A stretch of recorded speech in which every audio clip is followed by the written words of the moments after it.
All right. This is Geeks Unleashed, episode 36. It's a giggly pleasure. Definitely a dad. Yeah. Hello, welcome to Geeks Unleashed, episode 36. I'm Mark. I'm Jasmin. And I'm Steven.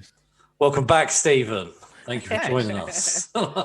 Okay, each week we cover the news of the week and we pick a couple of things to review that caught our fancy in TV. Oh, so I'm trying not to laugh. TV, comics, movies, and games. This week's reviews are Radiant Black from Image Comics and season 2 of Castlevania on Netflix. And spoiler warning, this is a review show, so if you have not had a chance to read Radiant Black, or if you have not watched Castlevania on Netflix, you might want to pause this and come back later. Then at the very end, we'll give you a few recommendations of our own. So, news. Big news story this week. Shocking to no one. Well, I was a bit shocked by the amount of stuff, but anyway, you jump into it. Nah, shocking to no one. I'm going to stick with it. Shocking to no one. Joss Whedon is a dick. So we've got more sort of proof or confessionals, however you'd like to say them. We've got more actresses that have stepped forward. Ray Fisher has kind of been holding down the torch for what happened on the set of the Justice League for a while now. But today we had, well, not today, but this week we had actresses from Buffy, Charisma Carpenter, Sarah Michelle Gellar, Eliza Dushku, Emma Caulfield, even Michelle Trachtenberg and Amber Benson all kind of came out with their own statements about Joss Whedon and the antics that he got up to on set and the how the accusations were true, what it was like on the set for the women of Buffy and Angel. I mean, I read all of the statements, and Sarah Michelle Gellar, obviously the most professional among them, was, look, you know, I love the character of Buffy. I'll always want to be associated with the character of Buffy, but I will no longer be associated with Joss Whedon. However, she goes, I'm not making any further comments on this as I'm prioritizing my family during this current time. And I liked her stance on it. Was, you know, supportive, but actually, you know, but I've got my family, you know, COVID and all that stuff. You know, but the thing is, like, a lot of times fans feel guilt over liking something when the person involved is not a good person. Like, you know, I mean, if you take Woody Allen, for instance, Woody Allen's not a great guy either. But there's always the conflict of the people that are like, oh, but I love his films, but he's a terrible person. But it's not really, the burden isn't on the fans to sort of, it's not our job to feel guilty, right? Like, lots of people enjoyed Buffy. I loved Angel, loved it. But that does not mean that I have to give Joss Whedon a pass. Like, it doesn't mean that I can't be, or, you know, I can't want him to be held accountable for the terrible things that he's done. But at the same time, like, I shouldn't be shamed because I enjoyed Angel. Yeah, it's hard because talent and immorality they're not intertwined really at all, you know. Yeah. And it's like, I mean, Joss Whedon is without a doubt one of the most talented script doctors, writers, creators in Hollywood, but like Harvey Weinstein set up a lot of really good meetings. You know what I mean? It's like, just because you can do something, that doesn't mean that you're a fantastic right. It doesn't person. excuse your abuse of power in order to get that thing done. Well, and honestly, too, man, he created Buffy in the 90s. I mean, that's almost 30 years ago now. And like, his behavior has only aged worse and worse. And you know what I mean? It's like, anyway, it's a shame, no matter how you look at it. I think the most disturbing comment I read was Michelle Trachtenberg. Oh man! I mean, that's terrible. It's a terrible comment. So there's a rule basically saying he's not allowed in the room with Michelle ever again. And that's something she put out on her Instagram. Now, I mean, we can obviously read whatever we want from that, and whether or not we find out more about that, I'm not sure any of us would want to know. But she was 15 at the time, so it's. Well, yeah, I don't like to think what that comment means. So I just hope she's okay. And if anyone has ever suffered abuse, just make sure you speak to someone. That's all I can say. So, and it's good that people are finally speaking up about it, because it's always hard to be the first person to say something. So the more people you can kind of have in your corner, not that it lends validity to what you're saying. It's just sort of there's power in numbers. So yeah, well, and it's for ages and ages, the rule with relationships was if they don't say no, it's fine. But that's incorrect. That's not reality. No, it's is absolutely wrong. Yeah. And we're kind of discovering that paradigm, how long that was in place in Hollywood and other places. Anyway, it's yeah. I think we'll probably I actually just one thing I'd say is I obviously like you and everyone was a massive fan of Angel and Buffy, and I think it's going to be difficult to people will wrestle with themselves about it, but I like the fact that Sarah Michelle Gellar did say I'm happy to be associated with the character but not with the creator. And I was actually thinking, just because he's done wrong, actually there's some fantastic actors that were involved in both shows.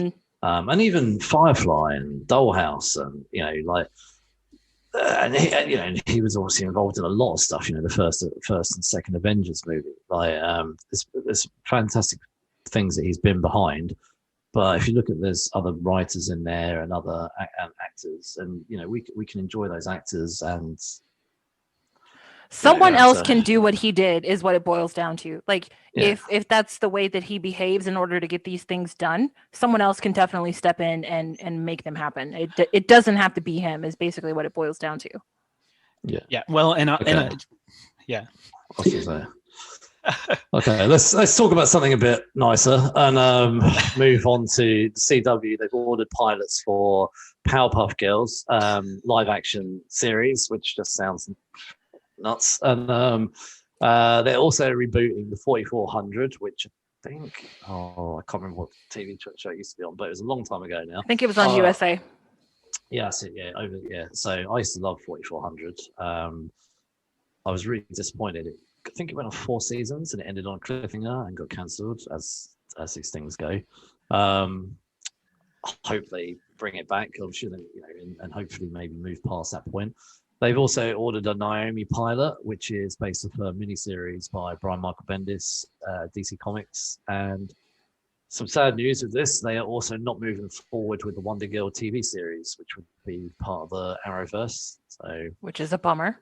Yeah, I was looking forward to that, but she is getting her own comic coming out as part of the New Frontiers thing coming out in a couple of months. Did you read any Wonder Girls, Stephen? Wonder Woman, even for? Honestly, I haven't in a very long time. Probably not since George Perez was on Wonder Woman. So, well, because she got 2 issues for Future State, but she's getting her own comic coming out in a couple of months called Wonder Girl, which was meant to be timed with hopefully some TV series, but it doesn't look like that's going forward. Yeah, the stuff they've done with Wonder Woman and Future State has been really pretty amazing. Awesome character designs and cool story concepts. Mm-hmm. Yara Flora is great. I love her. Yeah. I haven't read a character that fun in a long time. Yeah, and Joel Jones is cool. Her art. I love Joel Jones. I love Joel Jones so much. Out of those pilots, though, any particular ones you guys excited for? I'm interested to see what they do with a live action Powerpuff Girls, because how do you make Mojo Jojo live action? I mean, honestly, I don't know. He's a monkey. Yeah. Well, and honestly, I'm kind of curious about Naomi. If for no other reason than I think comics as a medium thrives on new. You know what I mean? Back in the day, every issue had a new villain or a new hero or a new power, new costume. You know what I mean? So when I think that there's just not enough new concepts kind of being churned around in the big Marvel and DC universes. So I'm kind of excited to see. I'm excited about Naomi because Ava DuVernay is attached to it. So she is great in my book. So I love anything that she does pretty much. I'm still super excited about her. The DC series with the gods, the old gods. Yeah, New Gods. Yeah, or New Gods. Yep. Thank you. So I'm excited to see what she does with that. Yeah, it's a really crazy high concept kind of space opera from Kirby, given my love of Mass Effect, I am a fan of space opera. Stuff. Well, yeah, man. Well, it's got some Shakespearean and biblical kind of through lines that it's really epic, and nobody's really done it much justice since he passed. Mm-hmm. So yeah, I'm excited to see what she does with it. Yeah, so I'll be excited to see Naomi. Yeah. All right, CW. Sorry. Yeah. Yeah, I guess that moves on to me. So it's been bubbling for many months. Gina Carano recently, her online activity has been very divisive, and it's raised a lot of eyebrows on both sides of political perspectives, and just there have been hashtags on both sides, just either saying, crying their support for her perspectives or for condemning them. Disney finally released a statement essentially distancing themselves away from some of her more radical perspectives and articulated opinions. The statement was, Gina Carano's not currently employed by Lucasfilm. There are no plans for her to be in the future. Nevertheless, her social media posts denigrating people based on their cultural and religious identities are abhorrent and unacceptable. And it's hard too, because a lot of her social media activity is less vocal, and it's more liking things that are just really rough. Anyway, just this kind of passive endorsement of things that I don't know. If she's surprised by this, I can't imagine why.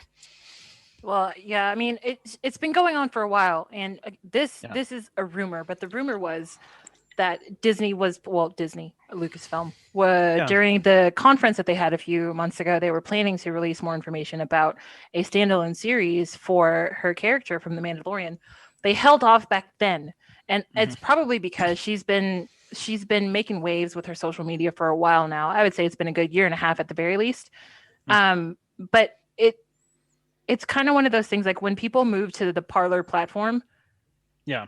Is anyone on that platform not a racist or a bigot or a prejudice in some kind of way? I mean, it just seems like it's the new 4chan, right? Like it's the place to go to say those awful things to people that you wouldn't be able to say in quote unquote polite society, right? So I mean, better late than never, I guess, would be the sentiment on Lucasfilm and Disney's part. But she's been at this for a while, and I think the last straw was just kind of, she felt so persecuted that she compared her plight to the plight of the Jews during the Holocaust, and it's kind of like, wow, you don't get to make that comparison. It's ridiculous, it's absurd, it's asinine, it doesn't make any sense, and it doesn't apply to you. Yeah. You opened your mouth in a public forum, and then when people said that they disagreed with what you had to say, now you're upset about it. And it's like, well, I mean, again, we were talking about this before we started recording, but like when you have a platform or when you have access to a platform, keep your mouth shut. I mean, you could have been on this Lucasfilm Disney gravy train, but no, you opened your big fat mouth, and now like it's all gone. I mean, just think if she'd have kept her mouth shut, like you just said, she could have had her own series. And, you get stuff with Disney and Marvel, and it's a good, I mean, like you say, you're on a train for the next 5 or 10 years of your career. They sign everybody to multi-year contracts pretty much, right? Like nobody has a one and done kind of Disney thing. Yeah. Anyway, good riddance. Yeah, like she would have been set. So, moving on to some other news, which is I like how we've like broken this up. It was terrible, good, terrible, and now I'm glad we didn't just do both two terrible things. So, The Last of Us live action series, which is going to be on HBOMAX, has found 2 leads. Pedro Pascal from Star Wars and Mandalorian will be playing Joel, and Bella Ramsey, who we know from Game of Thrones, will be playing Ellie. What are your guys' thoughts? I'm okay with it. If I'm being totally transparent, though, I've played the original Last of Us, but my video game skill is not. I'm not strong in video games. Like I usually make it an hour, 2 hours in, and then I hit a point where I can't get any further. So I don't have a heavy investment here. I love the story and the concept, and I don't have a big issue with the casting. I think Pedro Pascal can do some good acting. I don't know much about her. The man of the moment. Oh yeah, people can't get enough Pedro Pascal right now. I wonder if that's how he got this role was because of his man of the moment. The answer status. is yes. I think it literally was a who should we get, and then it was like, well, Pedro. I bet he probably didn't even audition. At least. At least it's not like a Tom Cruise or some. Oh, thank God. You know what I mean? But I mean, you could see them doing that. You know what I mean? Because it's like.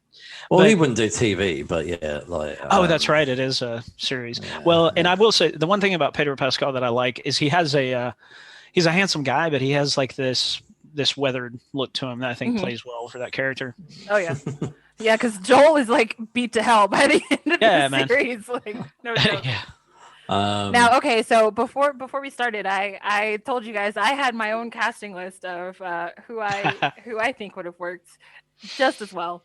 Now, my Ellie is a bit older, so I don't really know that jives so much with the first game when she's pretty young. But my pick would have been Caitlin Dever. I think she's great. Loved her in Booksmart. Loved her in Justified. She can play that sort of desolate, quiet character so well, and I think she would have been a perfect Ellie. Also, I have no problem with Ashley Johnson, who is the voice of Ellie. I mean, she's been playing the character for long enough anyway. I think she could have been a great Ellie as well. And my choice for Joel would have been Boyd Holbrook, if they were going to go that kind of route. Yeah, honestly, I'd never heard of Caitlin Dever, but I could definitely see that.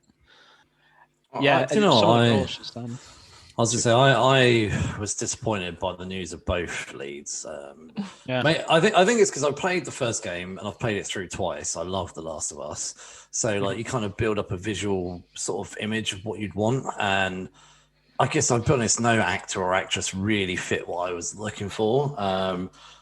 I would actually have quite liked it if they'd have found a way to make, like you just said, Jasmin, about Ashley Johnson. I think that would have, at least we would have had the voice on TV. But I was thinking about it. I think if I was to have done the casting, I would have got Hugh Jackman as Joel. And I think Millie Bobby Brown would have been a good Ellie. Ooh, Millie Bobby Brown. Yeah, that would have been great. I think she could have crushing the Ellie cast.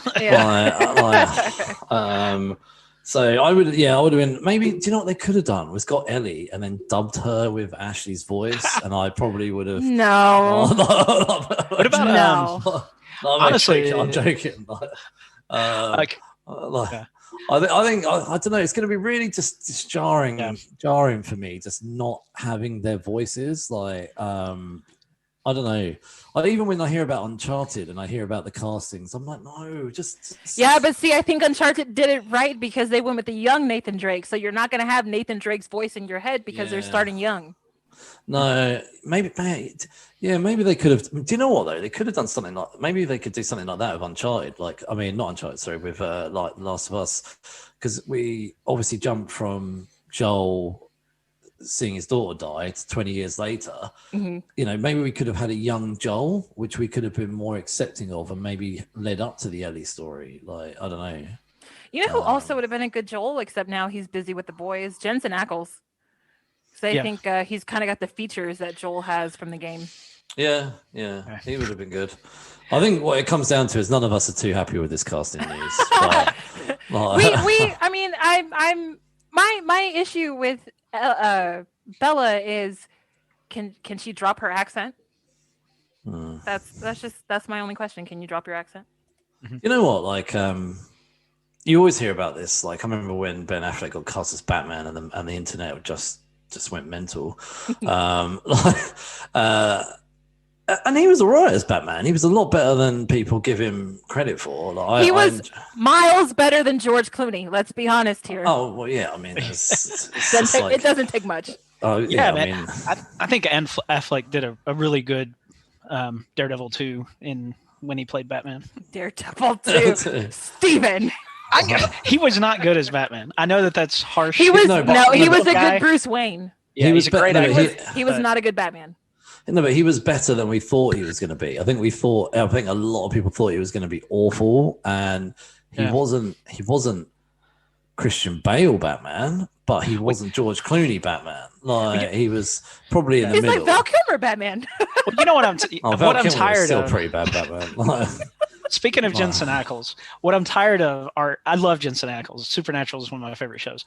But one of the things that drives me crazy are these actors that are already kind of rugged looking, just kind of deepening their voice and slowing down and staring to. I mean, that's my beef with Affleck as Batman. Batman doesn't have to slow down and look at the camera and talk. Because Michael Keaton was not that Batman, which is what I don't understand. It's like, where the hell are you guys getting this voice from? You want to be nuts? You want to go nuts? Yeah. Anyway, sorry. Well, if you watch Batwoman, her voice is the same. Like whether she's like, and that's both actresses. Like they, Yeah. And even like That's not true. Kate Kane and Dylan Wilder have a voice. No, box they don't. Thingy. Yes, they do. Well, no, but maybe they gave up with using it then because they no, maybe Kate Kane did it at the beginning, but she definitely went to a normal voice in the end. Like, but no. What's it? Ryan Wilder. Like I started episode 3 the other day, but I haven't actually. I think I got about 10 minutes in. I'll be honest, I was doing something, but I did think she's just talking with her normal voice. Like that kind of annoys me. Like it annoys me more when. So I rewatched season 1 of Daredevil this week, and which is just amazing. And like, but Matt Murdock's got the same voice whether he's Daredevil or Matt Murdock, and it annoys me more when he's talking to people he knows because I'm like. Well, Stephen, if you put a mask on, I'd know it's fucking you. Because I'd laugh every other sentence. Well, I mean, that's why. I mean, I do get the whole Christian Bale having a gruff voice thing because, kind of maybe slightly makes people not realize it's him. So, well, anyway. Sorry, I'm tangenting. No, that's fine. Let's move on from The Last of Us. All right, last bit of HBO Max news. They've also announced a big slate of sort of like adult animation stuff. 2 of the big ones that they're redoing. They're doing a reboot of Clone High. It's already been picked up for 2 seasons. It does have Phil Lord and Chris Miller returning, but this one is going to be sort of like an older version of the kids from Clone High. And they're also doing a Velma Dinkley standalone series, Velma from Scooby-Doo. And Velma is going to be voiced by Mindy Kaling, which I think is pretty badass. Some of the other things that they announced are shows called Fired on Mars, Hello Paul, Obi, Uncanny Valley, and Cover. So HBO Max is doubling down on that animation. And I wonder if it's because they picked up all of the DC stuff from DC Universe because they've renewed Harley Quinn. They're doing another season of Doom Patrol. They're doing another season of Titans. So... I mean, the last 2 aren't animated, but still. Yeah, well, and I know that. I mean, they're very hungry for content. Yeah. So they got to make that $15 a month price worth it. Yeah. I'm looking forward to the Thelma and the Scooby-Doo live action thing. I think that would be pretty cool. No, it's animated. It's not live action. Oh, it's animated. Oh, sorry. Sorry, apologies. Yeah. I thought you said it was live action. But... No, it's animated. It's a Velma Origins series that's animated. But it probably will be like higher, like not. Is it going to be kid friendly or is it more? I don't know. That's the thing with HBO Max because when they picked up the Harley Quinn series from DC Universe, I mean Harley Quinn series drops F-bombs, so I'm not. Yeah. I'm not so sure that that's going to be kid friendly. Yeah, I actually heard that there's a big rumor they're going to extend Batman the Animated Series, which would be pretty. Yeah, phenomenal. I heard that as well. That would be awesome. Yeah, honestly, that would be. I mean, just on principle, I would keep it for 10 years. So. Yeah. Yeah, I imagine. I mean, like since it's HBO, like they're probably going to do stuff that's in the vein of something like a Family Guy, but maybe a step above Family Guy. So. Yeah. Hopefully, you're talking about a separate thing and not the extension of Batman. God no! Please. The last thing I want to see is Batman fighting a freaking chicken in the streets of Gotham. Come on. Yeah. Depends on the chicken. Okay. You said that $15 thing, HBO Max. Like, I don't know about you, but like we've cut, like we don't have normal TV anymore, got rid of it, don't have Sky cable, whatever. We literally just have Amazon, Disney, Netflix, and like and now Disney is going to be adding Star over here in about a month's time, like, and so like me and my wife saying, we just literally, like, someone came around the house last year and they were like, can we put on like whatever channel it was? I was like, no. I was like, we don't have it. I can see though, that's just the way things are going to go. Yeah, but you know what? If you think about it this way, so, well, I mean, I don't know if this is going to apply forever going forward, but because of Corona and the WB's commitment to releasing things on HBO Max and in theaters at the same time, one movie ticket to a night showing is $12 to $15 anyway. So with the 17 movies that they're planning to release over HBO Max over the next year and a half, like, it almost pays for itself, because now I don't have to go to a movie theater to watch these movies because I can watch them on HBO Max. I reckon though, once things are calmed down, they'll stop doing that on the app, and they'll just do it in cinema, and then they'll move it to they'll make more money by just putting it in the theater. So, I mean, I saw a news article earlier about how Disney don't reckon the parks will be mask-free until 2022. So I think they'll ride out this year with that whole app and theater release, joint release date. Mm-hmm. But come 2022, people are going to want to make that money back, man. Like, people have lost a lot of money in the last 12 months. Yeah. And the next 12 months. If movie theaters can hold out until 2022. Well, yeah, but then if they don't, then there'll always be someone to take their place, and there might be new movie theaters. Somebody might come along and just buy them all up and start again. They're good money makers. So they're not going to want to make these Hollywood big budget movies and just stick them on streaming apps. Unless they all move to that Disney model where you pay for the premium content. So, like, you're already paying for the service, but if you want to see this movie now before everybody else does, well, you pay your $30. Yeah, people are paying that now because we can't go anywhere, but I'm not going to pay that like once I'm allowed out. I think the only fear that I would have is if one of these large streaming services sweeps in and buys some of the larger movie chains like AMC. That would be a bad thing, I think, for competition and for just anyway. They just having another massive corporation involved in that whole situation.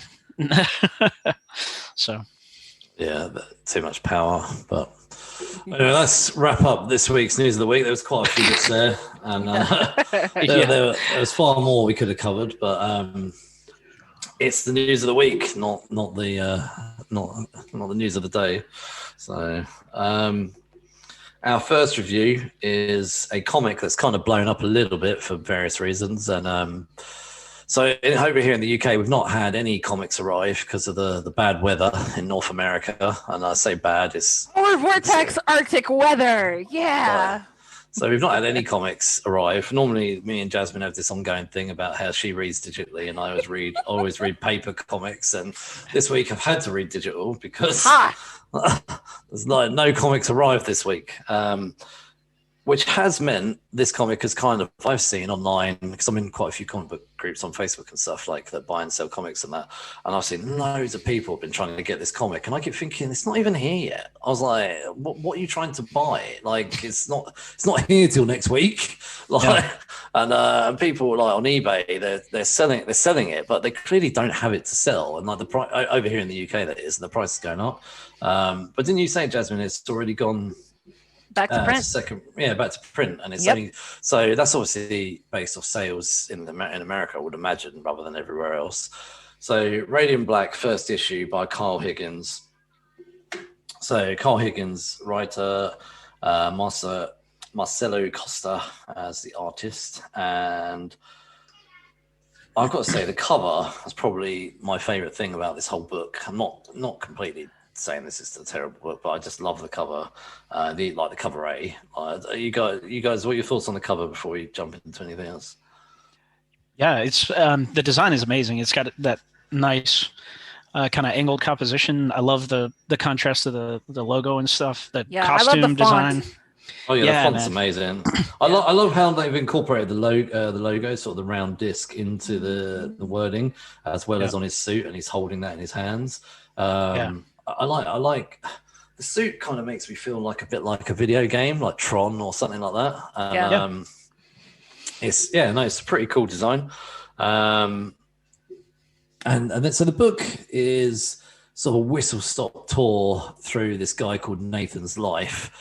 as well as an origin story of how he gets some ability. Well, he gets this suit which gives him abilities in the first issue. I thought this book was okay. Like, you know, it was.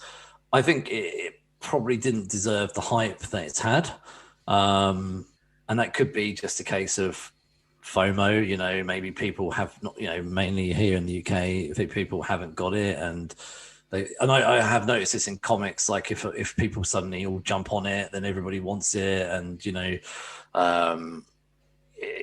these things kind of then end up in a second print, maybe slightly unnecessarily, but and then 2 or 3 months down the line, it's all back to the normal price again because people have moved on.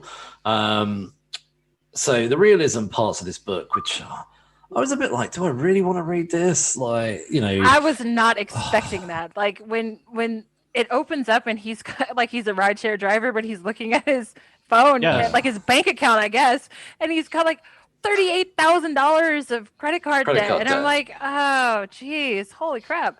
But like, and £40 in his account. Yeah, like, exactly. Oh, man. It's like, I'm not ready for this. And then, he, like you say, he moves in with his parents, and like basically the first 4 or 5 pages is really, I guess what they were trying to do is really drive it home that this guy is in a bad way. Like, and then throughout the book, they from start to finish, they hammer home every bad thing. You know, he's a writer, and he's constantly going to everyone about he's a writer. But by the time we get to the end of the book, he admits that he's basically written hardly anything in 4 years. I think he's probably got to put his hands up and say he's probably not a writer. Like, so, like if he hasn't written anything for 4 years, you know, there's probably got to be a problem somewhere. So he had a successful bunch of short stories, and he keeps going about how he's writing a bigger story based off of his most popular short story. We haven't really got into the ins and outs of how he got all this debt. And like you say, he's driving sort of what do you call it? Rideshare, like Uber, Lyft, whatever. Something like that. Yeah, we haven't got that over here, but yeah, we got Uber, but not the others, I think. I don't know anyway, but I never use any of those. I just use my car. But so it's sort of, you know, it's set in Illinois, and it's got some bad weather to kick in, and, you know, like you say, moving with the parents, and then they got this jerky dude who shows up. Former best friend. Like, it's hard to really tell, but like this guy seems super attached to the main character. Yeah. So they end up at a bar, which I find a bit weird considering he's got no money. I mean, obviously he just moved back. His best friend is treating him to beer. Yeah, that's. Do you know what? Straight away, like that's what I thought. I was like, you know, because his opening line is his mate's like $38,000, like, yeah, and then he's like, and he is like, you shitting me? Yeah, I mean, you know, if you really are $38,000 in debt and you've got no income, I mean, at this point you've got to probably go and speak to a debt counselor. Like, I know, like you know, get some help, like, and that's actually something I always say to people: don't bury your head in the sand. If you've got problems like this, money problems, don't hide it. Go like, and I'm speaking seriously now. Like, you know, if you have got money problems, like I remember I've had conversations with a few people about this over the years. Like, yeah, but a lot of people are too embarrassed to, and that seems like that's what Nathan's problem is. Like, he's just too embarrassed to admit, like, this is a problem and I need help. Because then him and his best friend Marshall, they have like this big blowout about it, and he's like, I never asked for your help, I never asked for anybody else's help, and it's like, okay, relax. Like, it is hard. Like, it's hard. Things like money problems are a hard thing to talk about. People hate talking about money problems. Like, you know, none of us are millionaires. None, you know, that's why they call them the 1%, because 1% of the population in the world is wealthy, and the rest of us just have to get on by it. Like, and at one point or another, we've all had no money, and it's a horrible thing to say, I've got no money, and so I kind of like get where he is, because you know I'm his character is extremely relatable, because we have definitely all had those moments where you look at your bank account and you're like, so which bill am I not going to pay this month? And actually, I love the fact that he's like, some beer or something or other costs $12, and he's like, man, if you buy a beer that's $12, you deserve to be in debt. Like, I mean, I'll be honest, I hate it. Like, I don't know, like, you guys have probably been into big cities like New York or London, when you walk into one of those bars and you're like, you don't even expect to. You walk up to the bar and you're like, oh, can I have 2, whatever, and they're like, yeah, that's 20 quid, and you're like, what the fuck? Like for 2 beers. And we're like, okay, we'll have one and we'll move somewhere else. Like, so I did not know that was going to be 20 quid for 2 drinks. Like, and I'm at an age where I'd rather just go to the pub around the corner where I can buy like a beer for like 4 or 5 quid. Like, and anyway, do you know what? I remember when I first started buying beers a long time ago, it was like £2.50. Like, so, but not anymore. That's not anymore. Those were the days. Those were the days, yeah. So they leave this bar, right? And I do love the whole thing that Marshall is drunk when they leave. I thought that was actually quite funny. Because again, it's like more relatable moments. Like, you know, it is relatable. Maybe I've been about harsh as this. I may have been quite harsh in my opinion. Beginning to change my mind a little bit as I'm talking it through. Reminiscent. As I'm going through it, I'm like, I've been there, you know. And then it's all snowy. It's quite a nice little moment. And then but he goes back on all of his words because he had been telling Nathan the whole time, it's not so bad. Like, yeah, you move home, you live with your parents, but I swear, like, our hometown is totally different now. It's not as bad as it used to be. And then he gets drunk and he's like, this sucks. I hate this place. And Nathan is like, you just told me it was great. Yeah.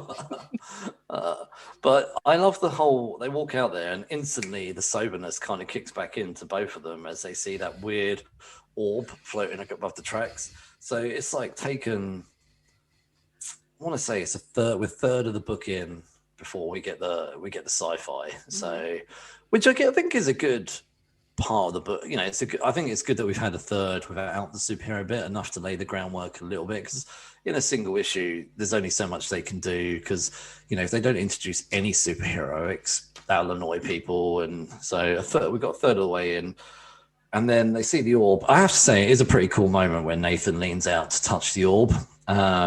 First of all, if I was hanging out with my friends and we had all been drinking and we all see the same thing hovering midair, I wouldn't let anybody touch it. Be like, no, let's just go the other way and pretend we didn't see anything. I might consider like poking it with a stick. No. Nothing good ever comes from that. Yeah, it's. I did like the double page spread though. So that was really cool. The double page spread. He touches the orb, and it completely like. It is a very Power Rangers, Transformers. It's very 90s, isn't it? Like, you know, the whole thing. I thought it was a pretty cool moment where he becomes the superhero. However, the next page, I didn't really like the artwork of the next page where you see him in the full suit. I don't know. It was 90s. It was very 90s art. He looks really small. Like, once the suit is on, it's almost like, you know, most of these suits like enhance people's characteristics, but he looks much smaller in the suit than he did without it. Well, it's that big. It's the proportions on the head because he has that helmet. It makes it, you know what I mean? Because kids naturally have bigger heads. It just kind of it de-ages him. Yeah, I agree. He looks like a very muscular 12-year-old in that panel. That's actually probably close to what it does look like, actually. So, like, he's almost like the thing turned him into a child. Yeah. Yeah, the way it's been drawn, it's very badly angled, potentially. So, I guess they were trying to go for a full-page spread of him in the suit, but also show Marshall. Yeah. Probably unnecessary. They could have just shown him. And then, I mean, I don't know. And then it's sort of this weird moment happens. The police show up and it's I actually thought this is very forced, the whole train track thing, them get off the train track. Oh, well, you don't need to tell us to get off the train track, you know, we've got the right to be where we want to be. And I was like, why are they being dicks now? Like, they're on a train track, of course you get off a train track, like, you know.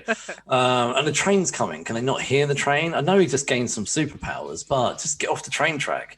Like, and when I was like reading this scene, I was just like, this is very forced, like all of this. And then suddenly Nathan's new abilities kick in and the train's up in the air and all the rest of it, and you know, they kind of end up getting away, and you know, they end up sort of letting the police go, and then they fly off into the city, and you know, they end up, like you say, they end up on a rooftop and having a bit of a heart to heart, and that was sort of a bit of a nice moment, but I don't know, it felt rushed. That's probably like that whole bit from when he gets the power. So I think the first third of the book, where the realism part of it actually was quite nice, because they don't really have.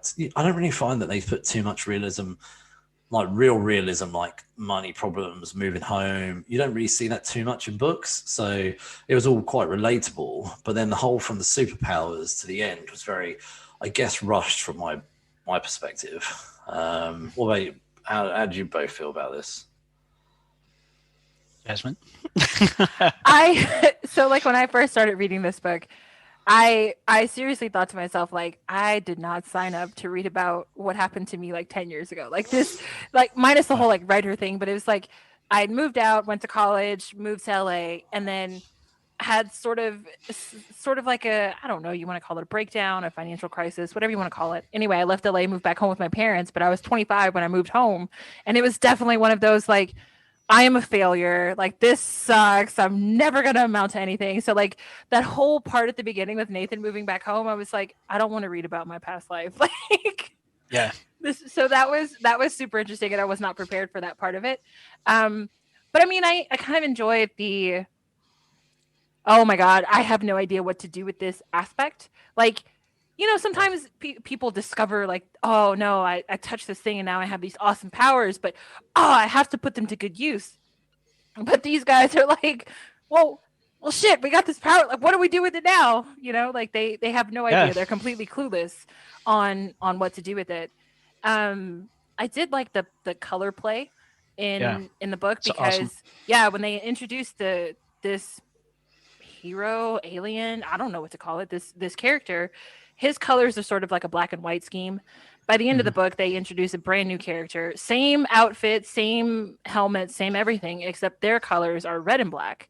And this person is seen like robbing a bank in a totally different city. And it's like, okay, I can see that the guy who writes for Power Rangers would definitely be like hell-bent on playing with colors and different colors meaning different things.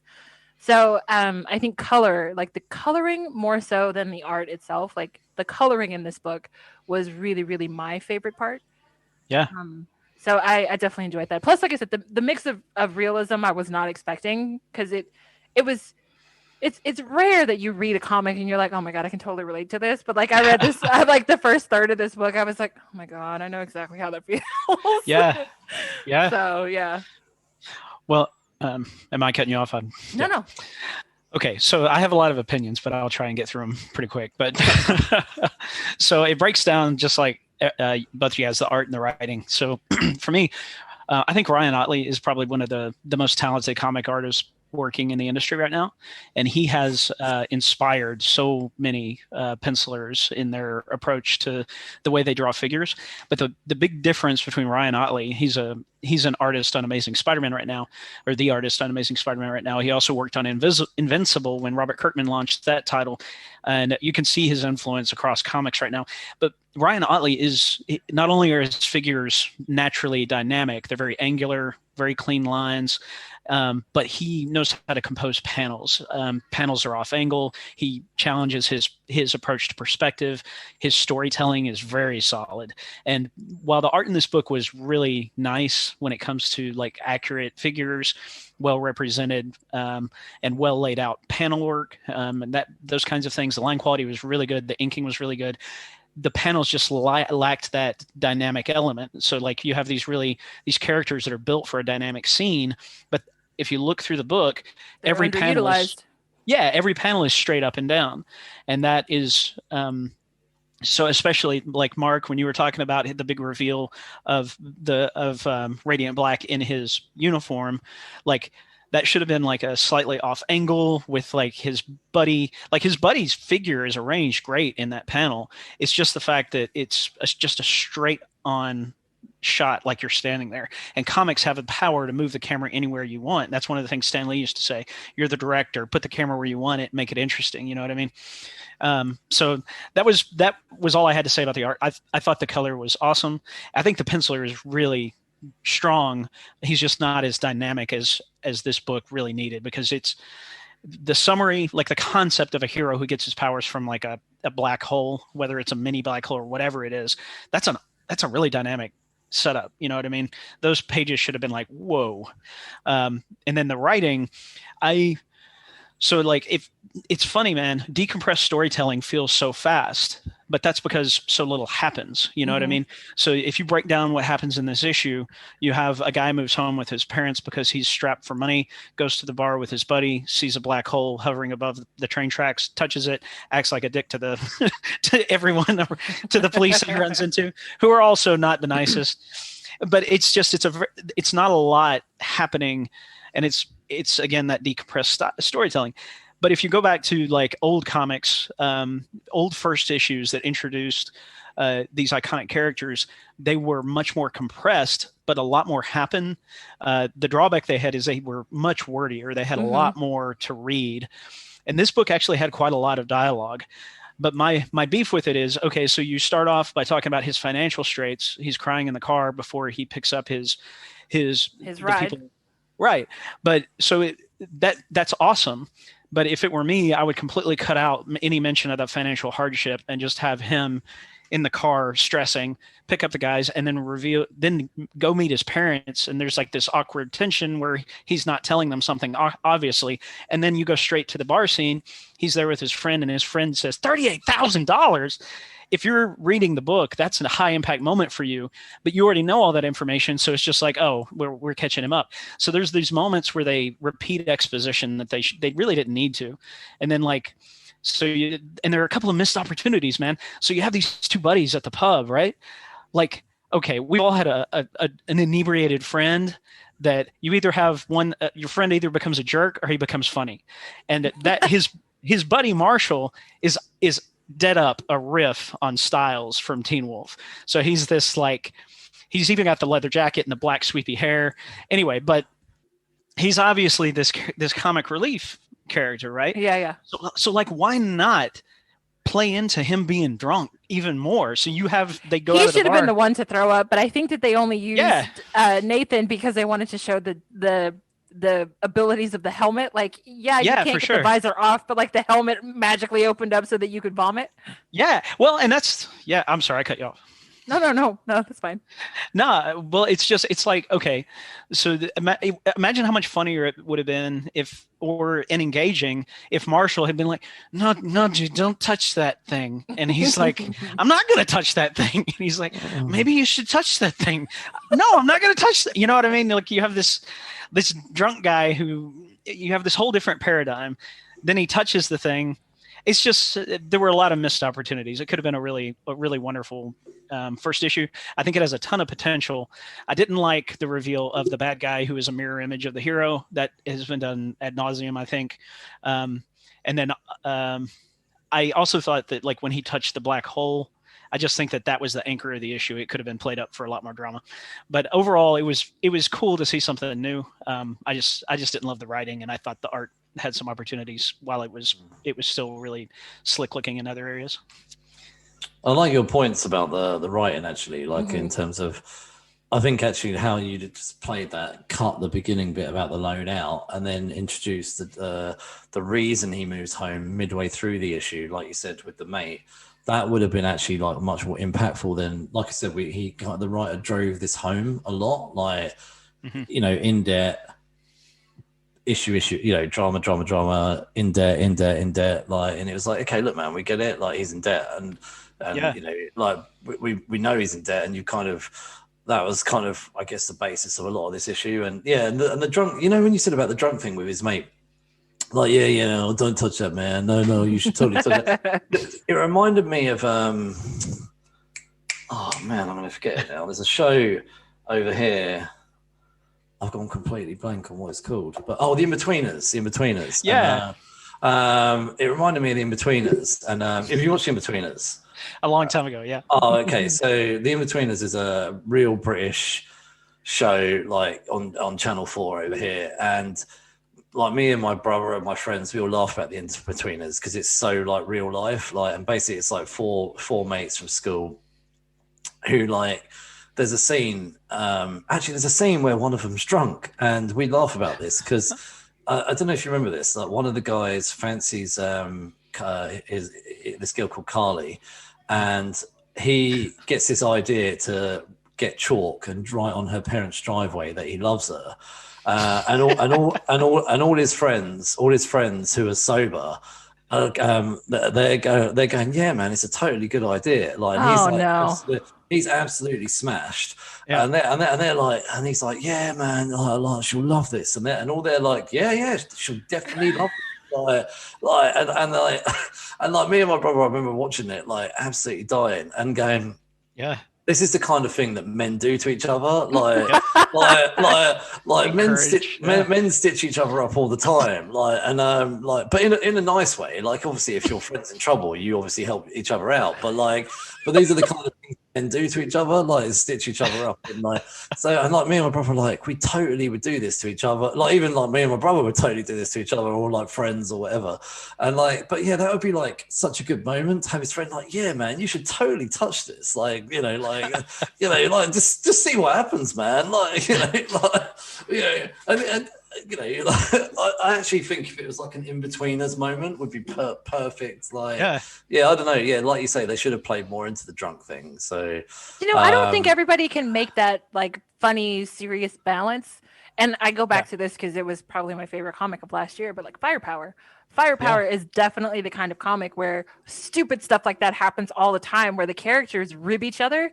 And like, you're just so into the interaction between the characters, but not everybody has the sort of strength to pull that off. Yeah, it actually reminded me a lot, and I know I already talked a novel full about this book, but it reminded me a lot of, there's another book out by, I think it's Kari Andrews, called Erratic.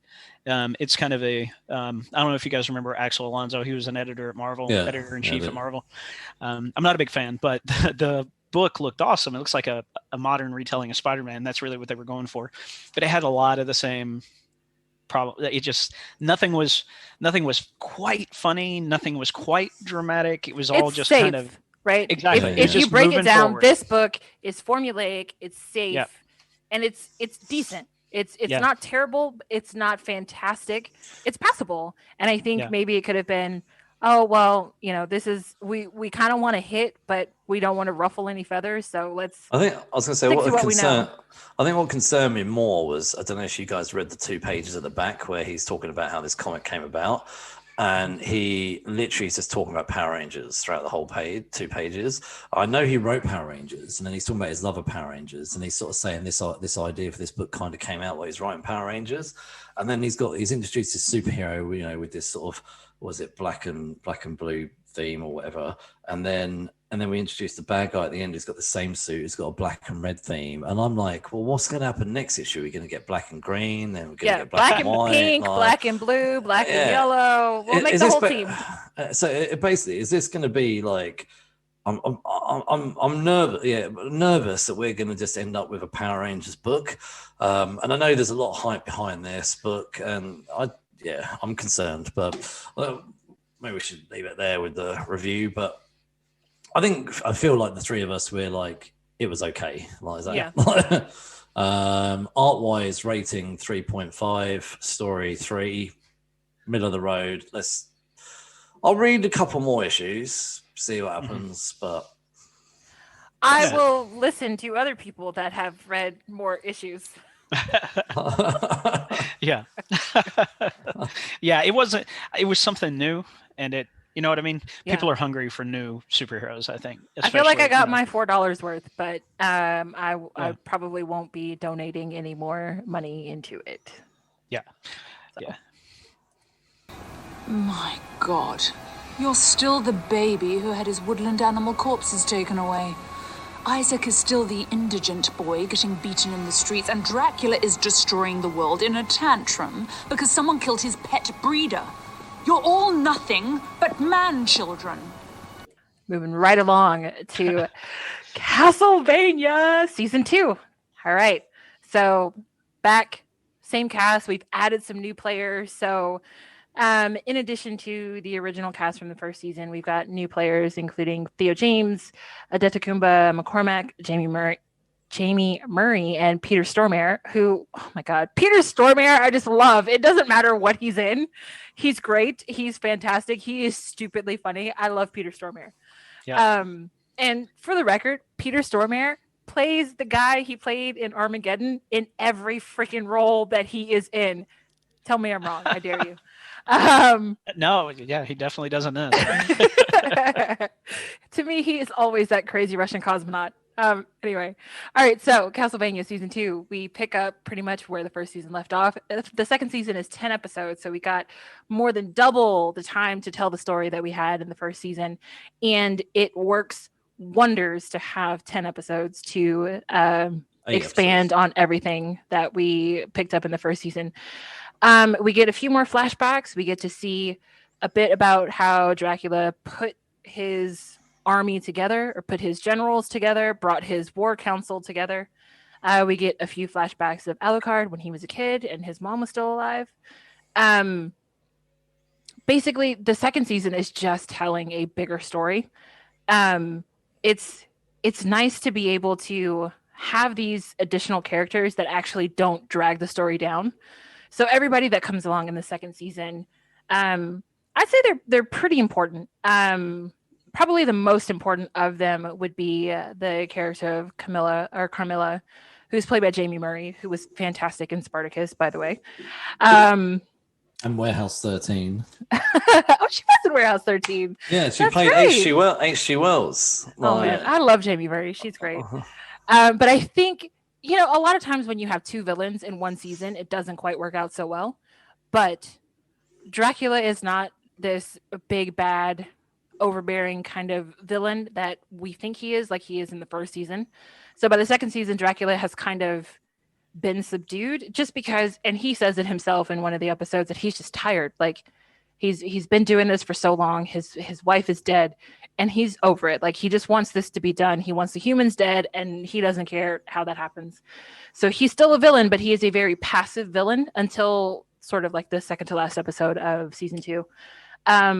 And when Carmilla steps in, she is my favorite type of villain, because she takes an inventory of what's happening and she plays everyone else to her fiddle perfectly. She is calculating, she is manipulative, she is brazen, she is bold.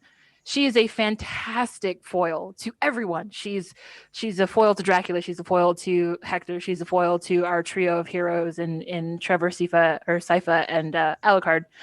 She plays the villain so well. And one of my favorite things about the second season was how she sets herself up as the big bad for season 3.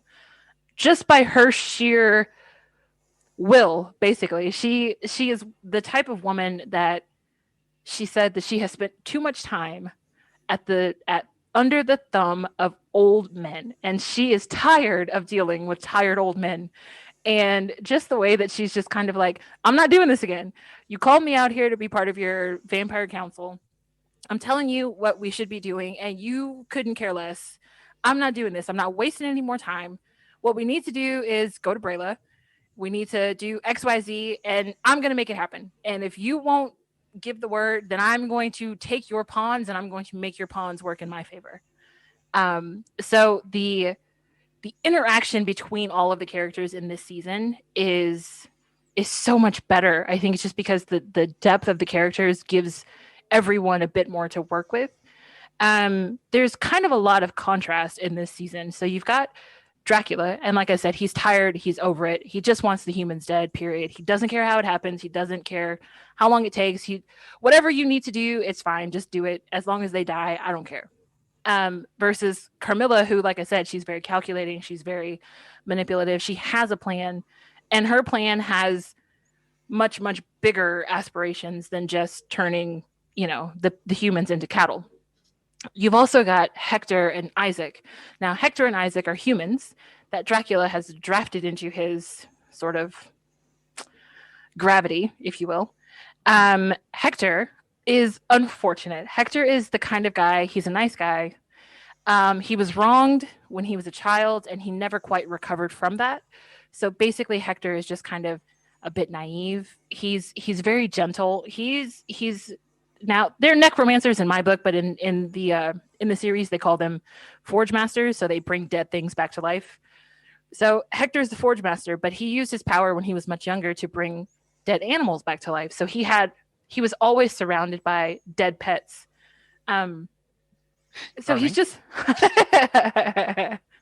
so he's just the kind of guy that, like, that's his speed. Like he he understands the world in terms of the people who control the pets or the people who control the animals, and everything kind of falls into those categories.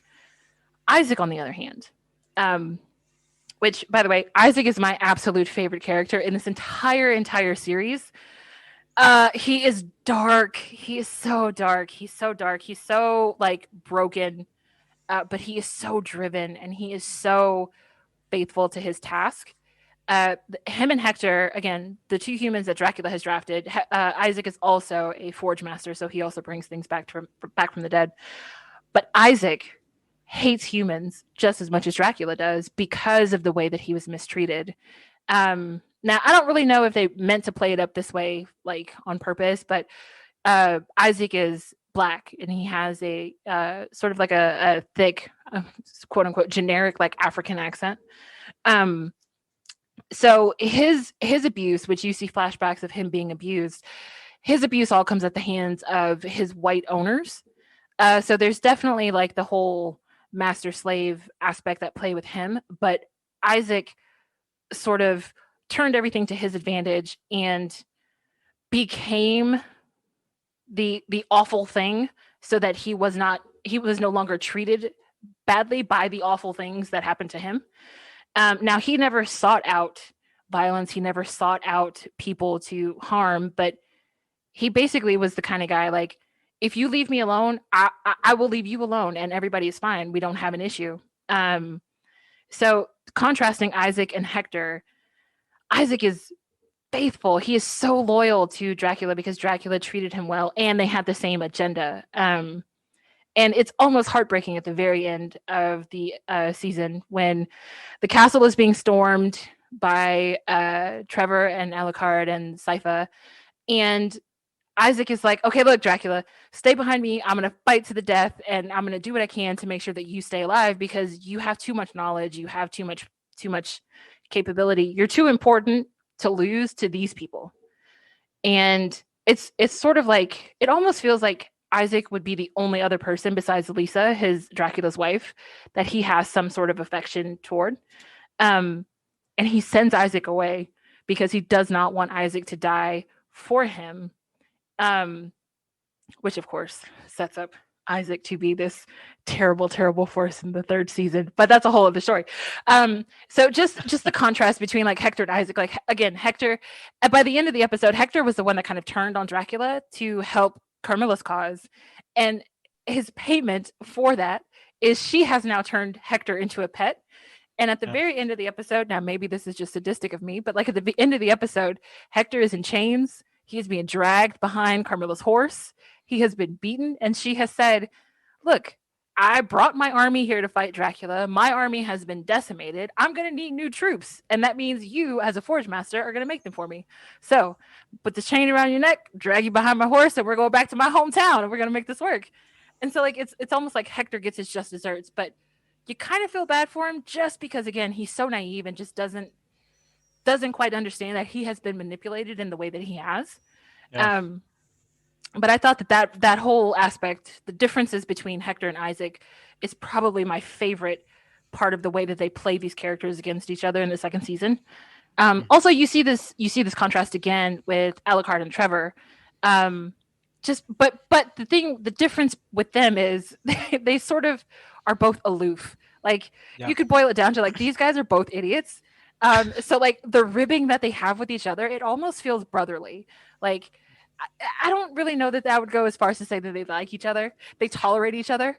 But seeing them interact and the jabs, and it's like the jabs at the most inappropriate times. Like when I think it's sort of the middle of the season when the Hellspawns are trying to break into the Belmont Keep. And they're arguing over, well, who's going to do which task? And it's basically like, okay, there are monsters like knocking at the door. Yep. Do we really have time to sit here and rib each other? So I really love that we get more interaction between Alucard and Trevor. And I think the end of the season ends on Alucard alone in this castle, in his old bedroom, his old childhood bedroom, bawling his eyes out at either the fact that he is now completely alone. He has killed his father. His mother died a long time ago. And you can't help but feel sorry for Alucard, because he just seems like the guy that got the short end of the stick in this entire season. You fought so hard to stop your father, and by the end, I think Dracula even realized, like, oh my god, I'm killing my son. And so, like, they're fighting through the castle. It's a big, almost like 2-episode fight sequence. They're fighting through the castle. They finally wind up again in Alucard's old bedroom, and when Dracula realizes where they are, where they're fighting, he just kind of stops and he's like, oh my god, Lisa, like, I'm killing our boy. I am literally killing our son, and he's the only, other than you, he's the only good thing that I have brought into this world. So it's very touching, actually, the sort of death sequence between the son having to kill the father. Season 2 was definitely emotional. It was way more emotional than the first season. You get drawn into all of these characters. I found myself way more attached to people that I wasn't as attached to in the first season. But really, I fell in love with all of the new characters from the second season.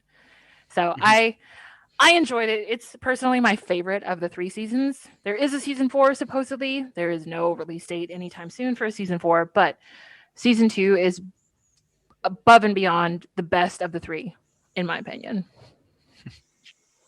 So that's it. We can go home now. Go on, Stephen. What do you think? What? Man, well, you kind of picked 2 things that I have a lot of. Yeah. So when I was a kid, man, I told you guys I'm not great at first-person shooters and the hardcore gaming scene, but I loved like these platforming adventure games. So Castlevania, the first one, it was all right. I thought it was kind of fun. That was back when you played whatever video game you had or your buddy had. So I played it and it was fine. And then I got Castlevania 2, Simon's Quest, and it blew my tiny brain. I loved that thinking game, and it was awesome. Had elements of role-playing games, questing, all this kind of stuff. And then Castlevania 3, you had these 3 different characters. You unlocked a different character as you moved through the game, and you had to use a different character at different moments. Like there was a thief that you would use named Grant that you would use to scale the walls of the clock tower in Dracula's castle. And then Alucard, to my knowledge, that's where Alucard was introduced. And it's funny because he was a Dracula derivative, not the Dracula from Castlevania, but like the classic 50s monster Dracula with the pointy hair and the straight posture and the ruffles and the all of the cornball stuff. He could turn into a bat and all that stuff. But it was just, so when I was young, I fell in love with Castlevania. And then Castlevania 4 I played and loved, and I quit playing games for a long time until like 4 or 5 years ago, and I'm going somewhere with this, I promise. I'm not just bloating the runtime. So like 4 years ago, I'm messing around on my Xbox. I'm a cheapskate, so I'm looking for games that are a bargain, and I run across a Castlevania game that's on the Microsoft Store called Symphony of the Night, and my roommate played it and he loved it, and I was like, I'll give it a try. Holy crap. Metroid was my other favorite game series. Symphony of the Night is like Metroid meets classic Castlevania. It was like 40 hours of just ridiculous fun. And it has this very self-important story. It's very like over the top. Everybody talks like they're just this powerhouse.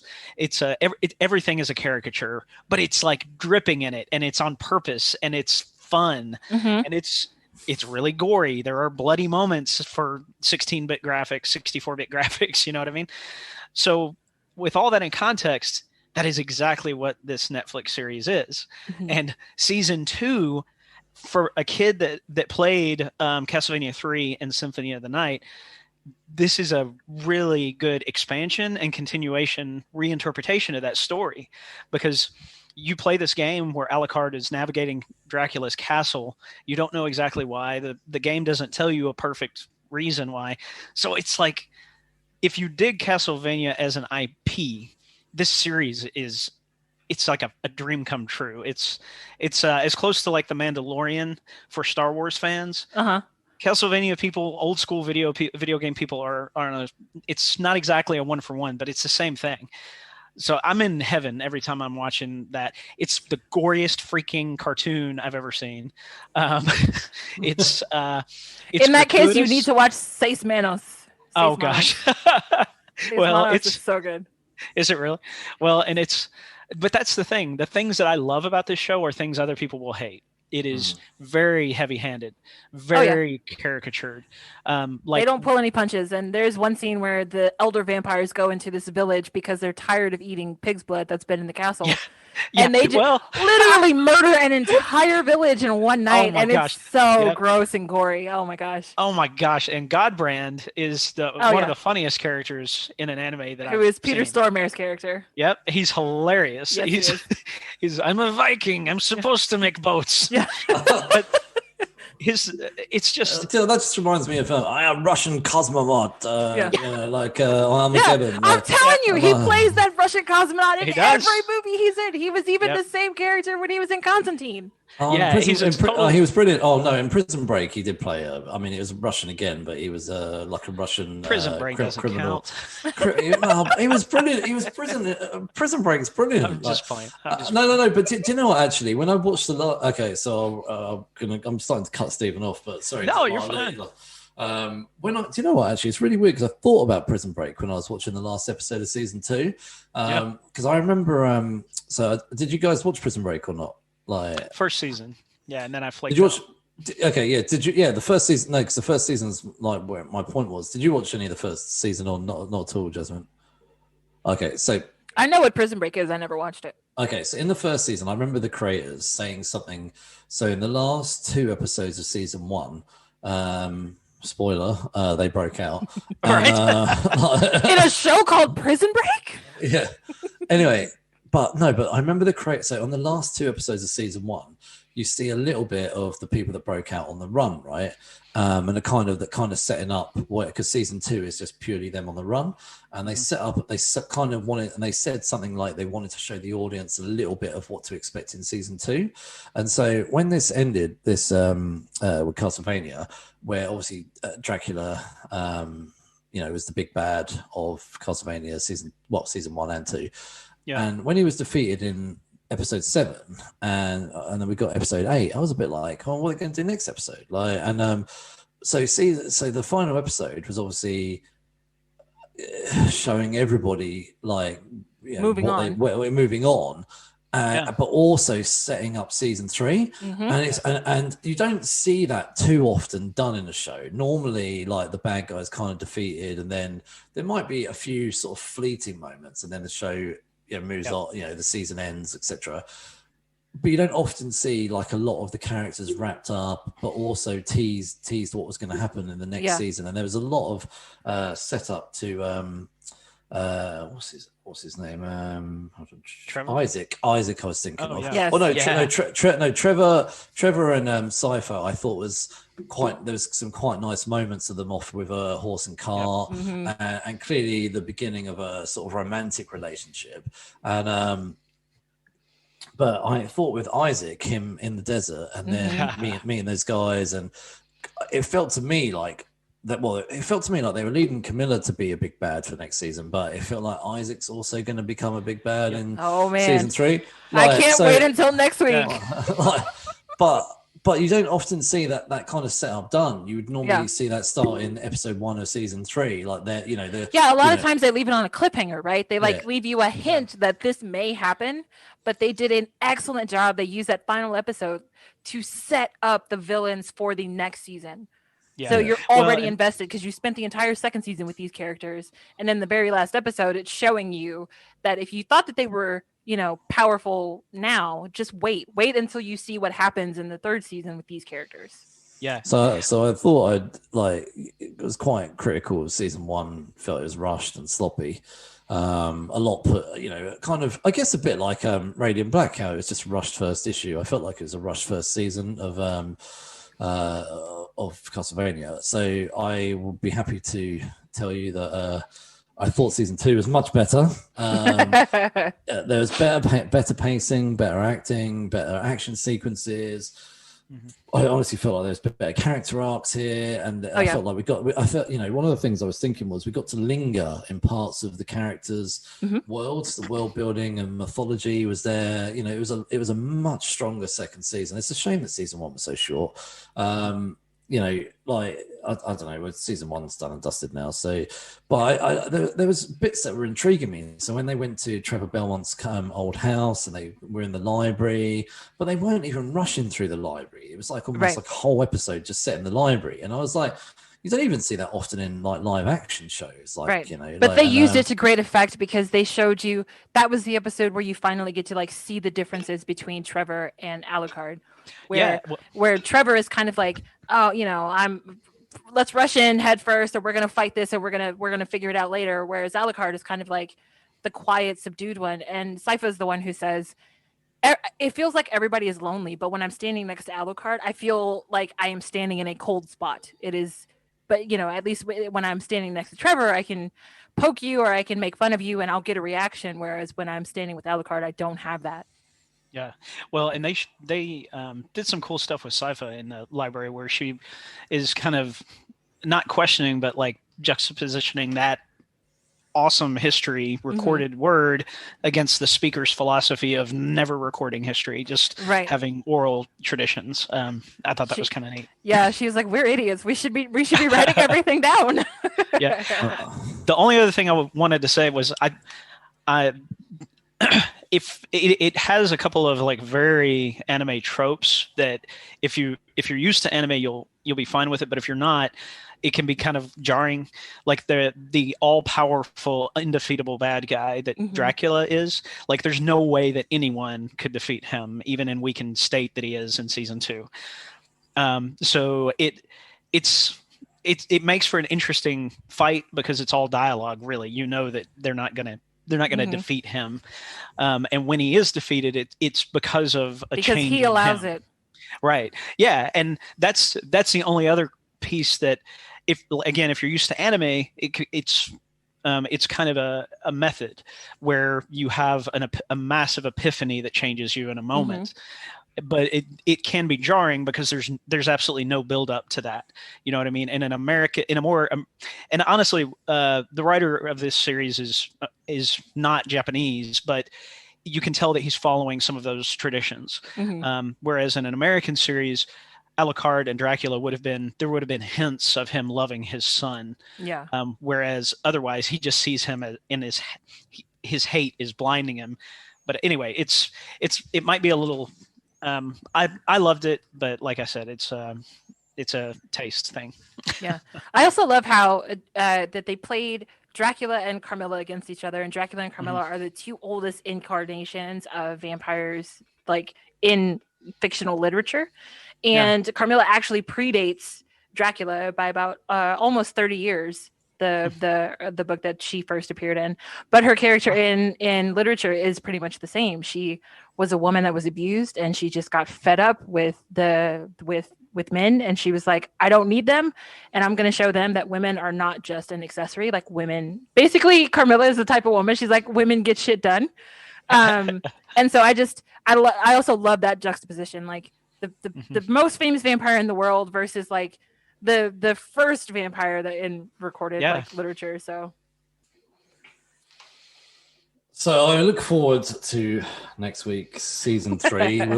It's been nice throughout this month just to follow like a show through, like, and get to season 3, and not just, I don't know, like try and do all 3 seasons in 1 week would have been crazy, but but it's been quite. I think I've quite enjoyed the format that we've had throughout Geeks and Niche. Yeah, this has been fun actually. Yeah, so something old but something new. Yeah, well, with the new comics every week, and and doing Castlevania, and we've got something similar planned throughout March as well, a movie series that we'll follow through. You'll find out more soon. So anyway, we fought over this rating. We've given it. We strong-armed Mark, basically. Stephen and I strong-armed Mark, and we got the rating that we wanted. I think you wanted higher, but like 4.5. Out of 5. You sound like that really bothers you, Mark. No. And I will make the concession that some people won't enjoy it. I mean, it's not for everyone, for sure. Yeah. But if you love it, you'll love it. It's like Star Trek. I love Star Trek. Anyway, exactly, and my brother hates it. But he's dumb, so. You're not going to tell him about Geeks Unleashed, are you? Yeah, exactly. Yeah. He'll never know. Our apologies to Stephen's brother. Yeah. Next week on Geeks Unleashed, Stephen's brother. Or definitely not Stephen. Yeah. Anyway, recommendations time of the week. So, unlike me, I will be recommending some music. So, the Bastille released an EP at the end of last year, called Goosebumps. But there's one song that particularly I loved and sang so much of last year. And really weirdly, I was singing it. I was writing my notes up for this week, and I thought, this is so fitting with everything that's going on. It's called Surviving. Honestly, there's just so many lines in here. Like, I tell you what, I'm not going to lie. Say I've been all right because it feels like I've been living upside down. I can't sing, honestly, but I have no tune. I cannot carry a tune. We should all sing it. I'm not gonna lie. What can I say? I'm surviving. I'm gonna be fine. I'm gonna be fine. He's really trying to drive it home. But I was like, as I had it in my ears, and I was thinking, I listen to this song all the time at the moment. I keep thinking, this is the last 12 months. I am surviving. So, but yeah, I mean, that might, I don't know. Yeah. It kind of just feel, I kind of feel like when people talk about COVID, I just keep thinking I'm surviving. I'm just surviving. And I thought, what a great tune to have released during this time. So listen to Surviving and tell me that you're not surviving. Who did you say it was from? The Bastille. Yeah. Okay. So if you like indie music, even if you don't like indie music, to be honest, listen to it. So there's a great little moment where suddenly a saxophone just kicks in, and I'm like, where'd that come from? So anyway, they're an English indie pop band, but yeah. So look, you guys, I always say this, America, you do the TV and the movies. We'll release maybe 2 or 3 good shows a year, but we've got the music covered. Yeah. we've got better music. Well, okay. It's a whole other podcast, sir.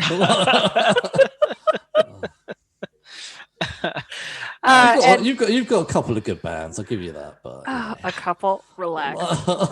All right. So, in keeping in line with my recommendation this week is an anime. It is called Horimiya. You can stream it on Funimation. Horimiya is a high school anime. It is about this girl, Kyoko Hori, and a guy, Izumi Miyamura. And they are sort of hiding their true selves. Hori is the kind of girl, her mom works a lot. So Hori does a lot of the housework, takes care of her brother, picks her brother up from daycare, that kind of thing. She's very domestic, but at school, she's like the popular kid that everybody wants to hang around. Miyamura is sort of, in his not school life, he has piercings up the wazoo. He is tattooed. But at school, he is the nerdy kid with glasses. So they have very different sort of outside of school lives. And it is basically just a slow burn kind of a love story about these two falling for each other. It's really sweet. It's really cute. I really enjoy it. And I actually look forward to it. It's one of the few, if not only, things that I keep up with week to week. So far there have been 5 episodes of Horimiya. You can, again, stream it on Funimation. My suggestion is actually Symphony of the Night. It's a Castlevania game that was originally released on the original PlayStation and several other platforms. It's available right now on the PlayStation Store and the Microsoft Store for Xbox. And it's, if you enjoy any of the Castlevania games, Metroid, the 2D versions, or the Netflix series, it's just a nice delve back into that world, and it's a pretty long game. You can play it anyway. I won't spoil it, but you get to play it twice if you play it right. It's awesome.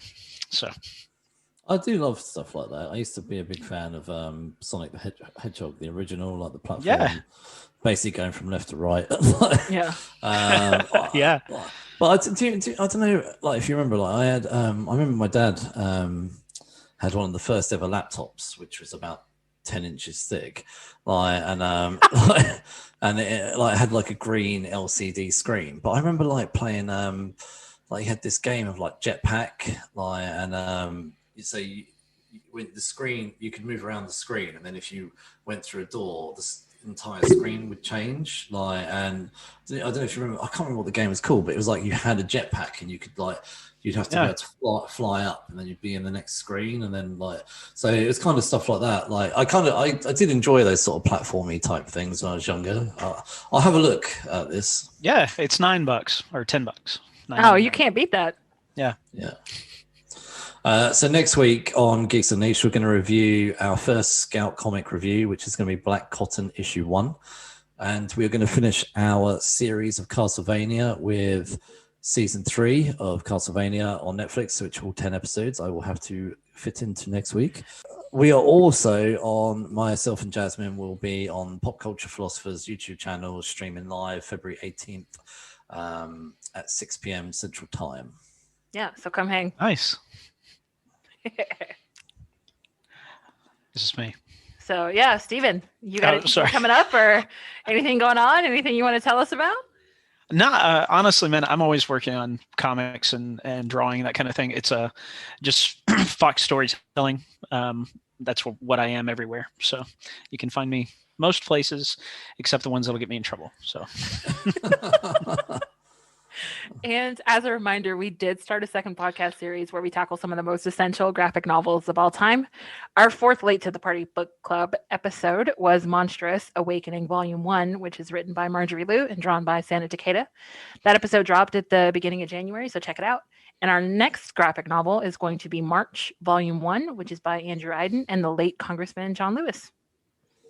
You can follow us on social media. We are Geeks Unleashed everywhere. Geeks Unleashed, Instagram, Facebook, and Twitter.